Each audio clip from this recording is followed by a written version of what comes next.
Now, this is a subset of the JaVale McGee, Shaquille O'Neal beef, and this is involving Kevin Durant. Now, Kevin Durant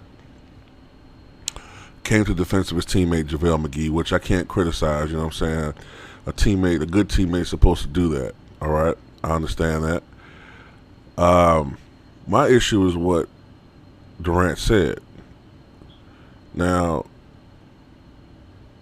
Durant was saying that Shaq wasn't a perfect player. He had flaws. But my thing was this: he said Shaq missed. I'm not reading it directly. I'm trying to go by memory, but I think he said Shaq missed free throws. Shaq missed dunks. He couldn't score or shoot outside the paint.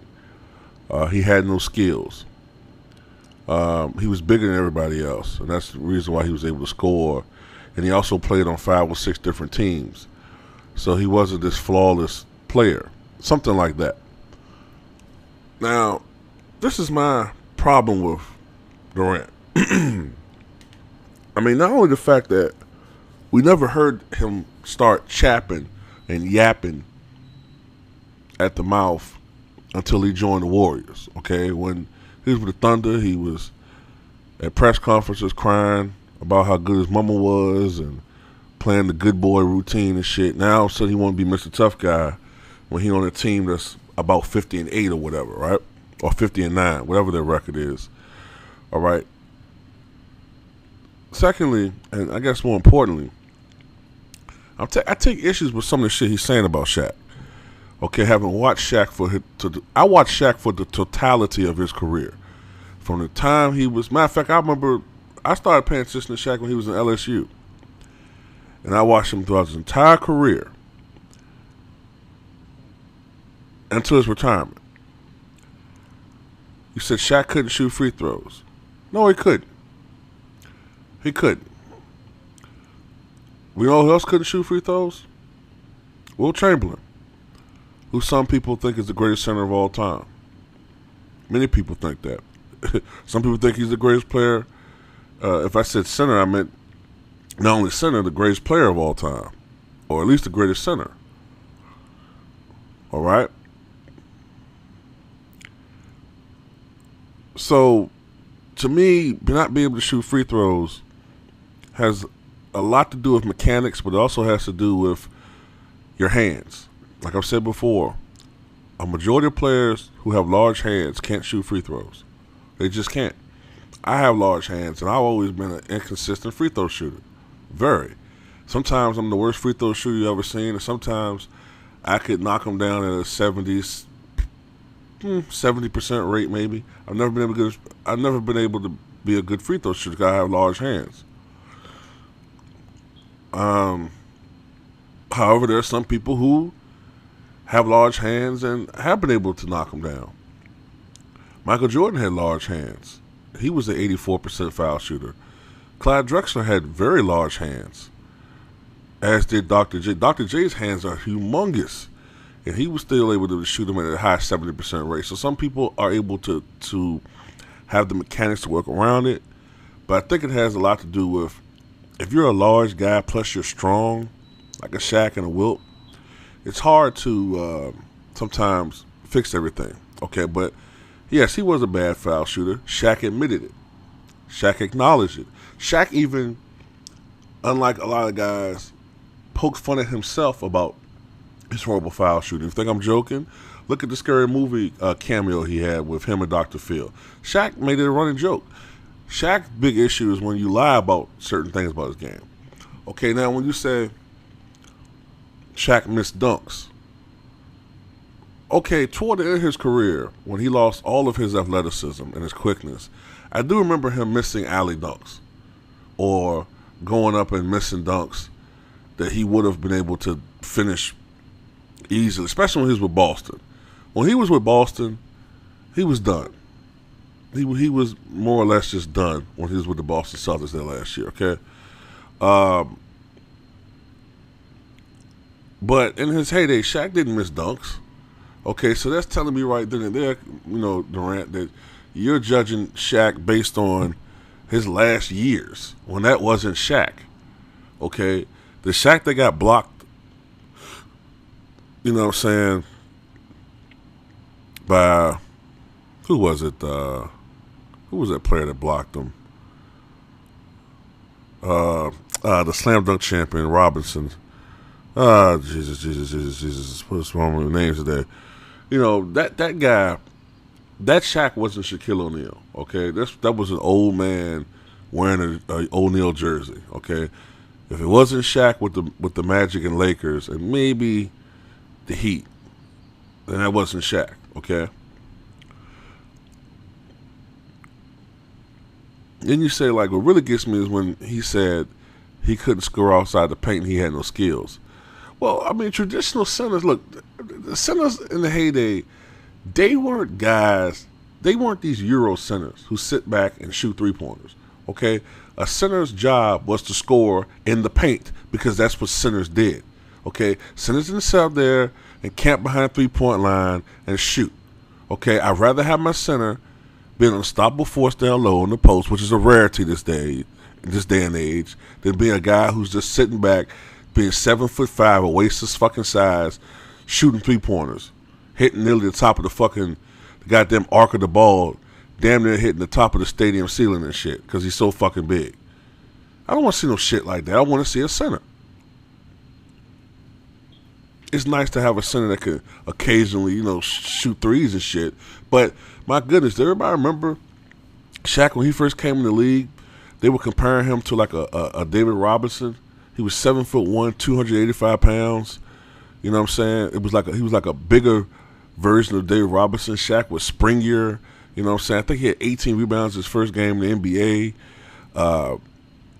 They were saying like he was a bigger version of David Robinson when he was lean. And I remember Shaq could be able to dribble between the legs. He was bringing the ball up court. Shaq used to be able to do a lot of things that he hid because it was shied upon for centers to play a certain way. But I remember Shaq playing, like, sometimes wanting to be a point guard, bringing the ball up court. It's one instance where Shaq brought the ball up. I think he got the rebound. He brought the ball up court. You know what I'm saying? And finished down with a slam. You didn't see centers doing that back then. But Shaq didn't do it on a consistent basis because back then, people weren't concerned about highlight reels. Shaq played like a traditional center. But Shaq did develop into a fine center. He wasn't a King Olajuwon, but Shaq had the jump hook that he developed. He had the drop step move. He had the what he called the black tornado, the fucking killer spin move. Okay, Shaq developed a lot of great post-game moves. So don't sit up there and say he couldn't fucking score. You don't score 28,000 points just being a big goon. Okay, I didn't see George Mirasan dropping 20 points and grabbing 15 rebounds per game. Okay, and I love his game to death, but Rick Smith wasn't winning, leading the NBA in rebounding. I think Michael Jordan averaged almost as many rebounds as Rick Smith.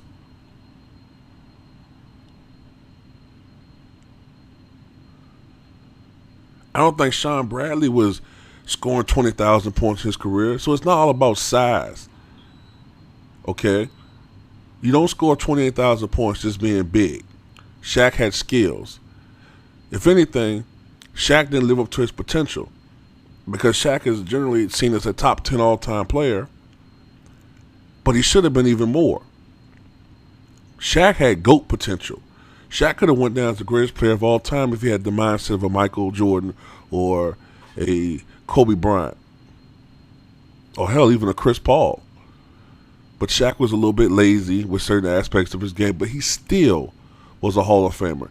And also because Shaq played on, the Magic, the Lakers, the Heat, Phoenix, Cleveland, and I think Boston. So I think Shaq did play on 6 teams. But by that, you're kind of insinuating that he was this journeyman bum toward the end of his career. Well, I tell you this.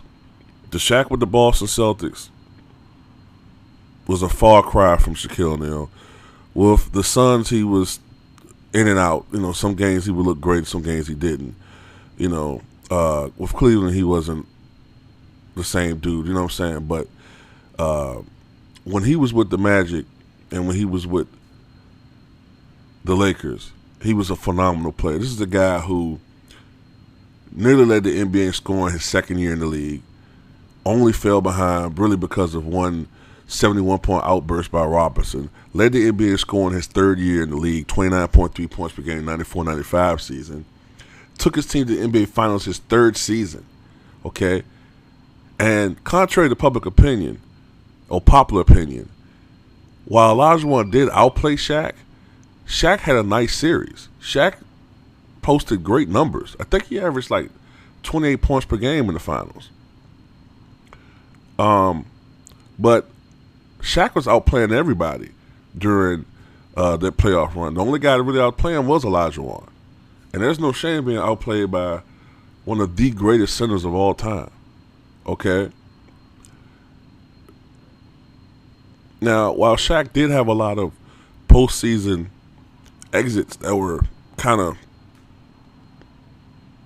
humbling, to say the least, for the Lakers or the Magic, Shaq was an unstoppable force in a way that Durant never will be. Okay, Durant's a great scorer, but he's not as unstoppable and as dominant as Shaq. Shaq is the second, in my opinion, Shaq is the second most dominant center of all time, and arguably Jordan was great. Jordan was dominant, but Shaq was. You had to just seen Shaq in his prime, right? You look at his career numbers, and I think it's like 23.8 points and something like 11 something rebounds. But those journeyman years when he was a role player really pushed down his averages, because when Shaq was in his prime, he was averaging about, his career averages was more like 26 and 12. Okay, Shaq was a beast. A beast.